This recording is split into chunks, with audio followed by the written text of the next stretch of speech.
अस्सलाम वालेकुम। मैं हूं फ़र्रुख सुहेल गोइंदी। पाकिस्तान खबर डिजिटल एक नया चैनल है और मैं इस चैनल पे एक ऐसा प्रोग्राम लेके आ रहा हूं जो दूसरे चैनल्स पे नहीं है। ये कहानी है, बल्कि कहानियां होंगी। परियों की नहीं, कोहकाफ की परियों की नहीं, शहजादों की नहीं, जिन्नों की नहीं, चुड़ैलों की नहीं, कहानियां होंगी सियासतदानों की। और मेरे इस प्रोग्राम का नाम है सियासत कहानी। आज मैं पाकिस्तान की एक ऐसी सियासी कहानी सुनाऊंगा जिसका मैं खुद एक किरदार था, यानी मैं विटनेस हूँ और इस कहानी का एक अहम फ़र्द हूँ। ये कहानी है इमरान खान की। एक कहानी, मेरे पास इमरान खान साहब की कई कहानियाँ हैं और ये कहानी है उनके मकबूल होने वाले जलसे जो अक्टूबर 2011 में हुआ, उससे तकरीबन पौने 2 साल पहले।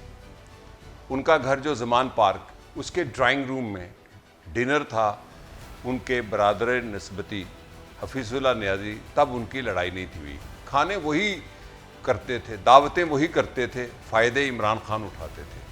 और उस दावत में शरीक थे जो लोग सियासतदान, सहाफ़ी, दानिश्वर, राजा अनवर, मुजीब शामी, परवेज़ रशीद और कई लोग, और सारे गवाह हैं इस कहानी के कि जब हमारा डिनर चल रहा था और मुझे अभी तक याद है कि बहार का मौसम था, मार्च का मौसम होगा 2010 का, चूँकि कचनार गोश्त भी पका हुआ था।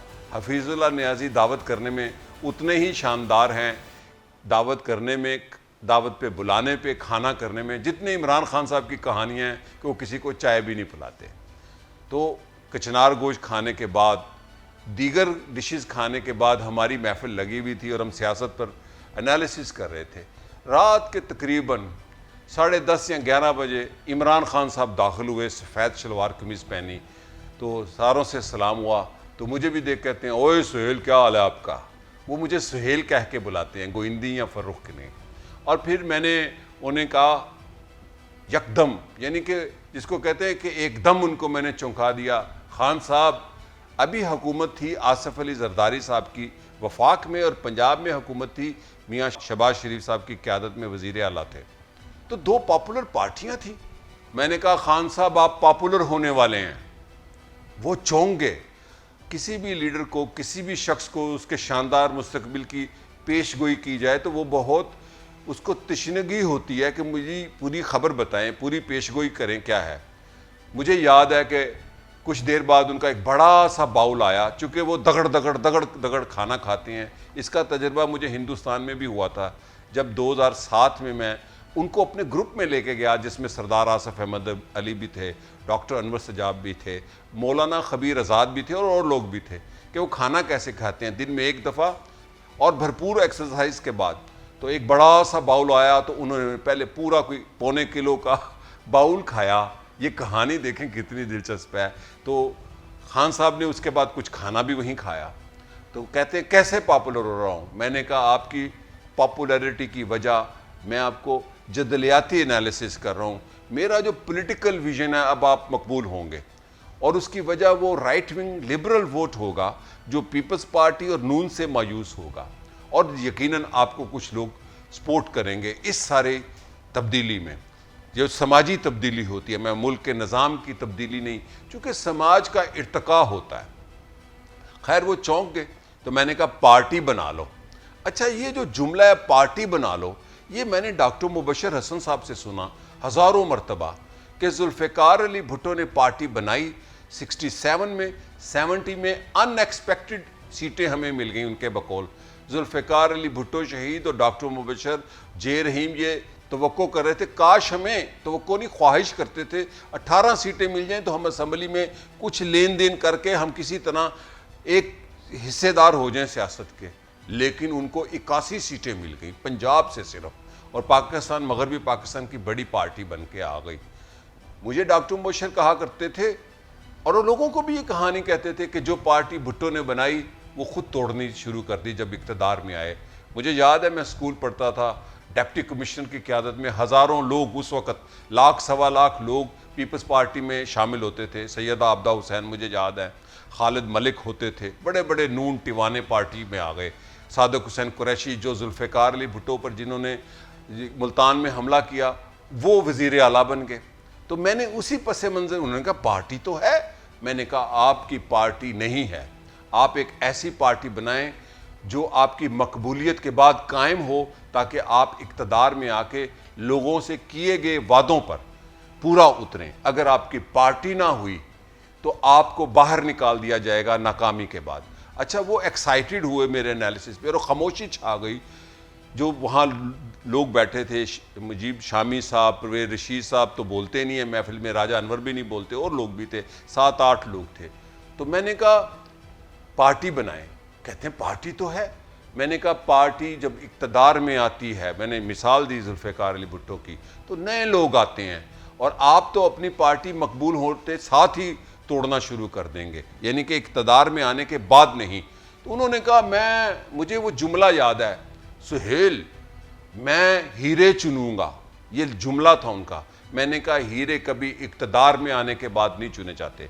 मैंने उनको मिसालें दी। मैंने तुर्की के वज़ीर आज़म बुलंद अजवद, जो मेरे दोस्त थे, कि उन्होंने कैसे जनरल कनान एवरन के दौर में जब उनकी पार्टी बिल्कुल तोड़ दी गई तो उन्होंने नई पार्टी बनाई, नया कन्वेंशन किया, रिपब्लिकन पीपल्स पार्टी के बजाय डेमोक्रेटिक लेफ्ट पार्टी बनाई। और फिर वो पार्टी पहले थोड़ी सी सीटें ली, पहले तो क्वालिफाई ना की, फिर वो तुर्की की मकबूल पार्टी बनी 90s में, लेट 90s में। खैर, उनको मेरी दलील, खान साहब और दलील ये मुमकिन नहीं है, मेरे से बहस करने लग गए। मैंने फिर उन्हें कहा कि आप एक फिल्म देखें, बैंडिट क्वीन।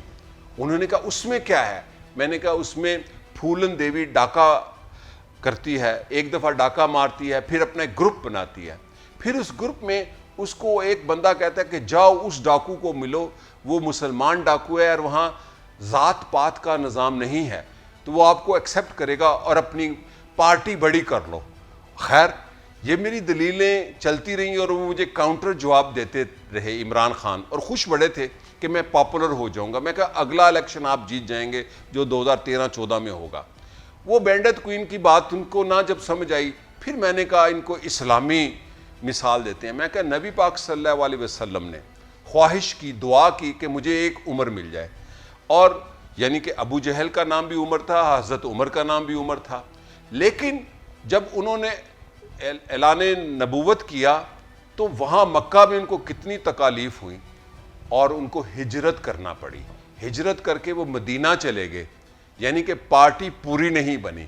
मदीना चले गए, मदीना से फिर हज करने आए तो वहाँ फिर अबू सुफियान ने वहाँ प्रॉब्लम क्रिएट कर दिया और वहाँ पे उन्होंने मुआहदा किया जो मक्का में बड़ा मशहूर इस्लामी तारीख़ में है, और वो मुआहदा करके बग़ैर हज किए वापस चले गए। ये सारा प्रोसेस आने जाने का, हज की तैयारी 9 या 11 महीने का होता है, मक्का से मदीना आना पैदल और घोड़ों पर। लेकिन जब फतह मक्का हुई, पार्टी बन चुकी थी। पार्टी इतनी ताकतवर थी नबी पाक सल्लल्लाहु अलैहि वसल्लम की कि जब वो मक्का में आए तो एक ताकतवर पार्टी थी, अबू सुफियान, जो कि ताकतवर सरदार था मक्का का, वो शिकस्त खा गया और पुरअमन फतह हो गई। इंसानी तारीख में ये एक ऐसी फतह है जो बग़ैर जंग लड़े जीत गई जंग, और उसके बाद नबी पाक सल्लल्लाहु अलैहि वसल्लम का पैगाम पूरी दुनिया में पहुंचने लगा।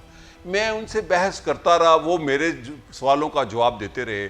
मुझे वो दिन अभी तक याद है, कचनार गोश्त का महीना था। मैंने सब्ज़ी से अंदाज़ा लगा लिया कि वो मार्च 2010 था, और मैंने उन्हें कहा, गेट पर वो ये आर्गूमेंट लेके मुझे सियाफ करने आए, जब चूँकि हम सब जा रहे थे, कि नहीं मैं इक़्तिदार में आऊँगा, हीरे चुनूँगा और मैं इस मुल्क का निज़ाम बदल दूँगा। मैंने उन्हें एक जुमला बोला कि मैं आपके अंदर एक ऐसा शख्स देख रहा हूँ। कहते हैं क्या?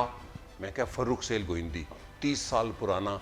हम भी समझते थे कि नारा लगा कर इंकलाब आ जाता है, तकरीर कर कर, दावा कर कर इंकलाब आ जाता है। तो आप महातिर मोहम्मद को पढ़ें, ये उसके बाद लाए थे महातिर मोहम्मद को। मैं उनका पुराना मदा था कि उन्होंने भी जमात बनाई, लेकिन उनको मेरी बात समझ नहीं आई, चूँकि वो ओवर कॉन्फिडेंट हैं, वो नार्सिसिस्ट हैं, वो अपने पर बहुत फ़ख्र करते हैं और अपने को हतमी समझते हैं।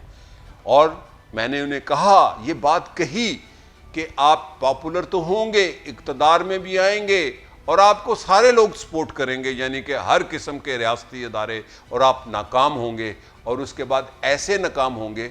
मैंने एक जुमला कहा, आप कहेंगे बेनज़ीर भुट्टो तो कहती थी कि मेरे हाथ बंधे हुए थे, मेरी ज़बान बंद थी। आप तो कहेंगे मेरे पाँव भी बंधे हुए थे। अब आप उनको देख लें, जब से इक़्तिदार से बाहर हुए हैं वो अपनी बेबसी की कहानियाँ सुनाते हैं। तो ये वो सियासत की कहानी है जो लेसन है अमली तौर पर कि सियासी जमात क्या होती है। आज उनके जो हीरे थे, जो हीरे उन्होंने चुने थे, सारे जैसे वो हीरे टूटे हैं और जैसे हीरे इनके ताज में जड़े गए। और वो लोग जो ज़की उनके पुराने साथी थे, उमर चीमा, अगर आप उनके वो पुराने साथी देखें जो पार्टी थे असल में, वो डटे रहे और डटे रहेंगे। बाकी सब हीरे राजा रियाज से लेके और हमारे दोस्त फवाद चौधरी सब तक, सब हीरे जैसे बिखरे हैं और जैसे टूटे हैं। और इमरान खान मकबूल होने के बावजूद अपनी पार्टी का ढांचा अभी भी नहीं बना सके। और मैं एक आखिरी बात करूं, इमरान खान आज भी कचनार गोश्त वाले महीने पर खड़े हैं, यानी कि मार्च 2010 में। आज भी मैं दावे से कहता हूं कि उनको सियासी पार्टी बनाने का अदराक ही नहीं। ये अलमिया है पाकिस्तान के सियासी लीडरों का। इसीलिए आप अगर तारीख देखें 1977 से जुल्फ़िकार अली भुट्टो शहीद की हुकूमत टूटने से लेके आज तक कैसे हुकूमतें तोड़ी गई, निकाले गए और उसके बाद फिर मुफाहमत करते हैं।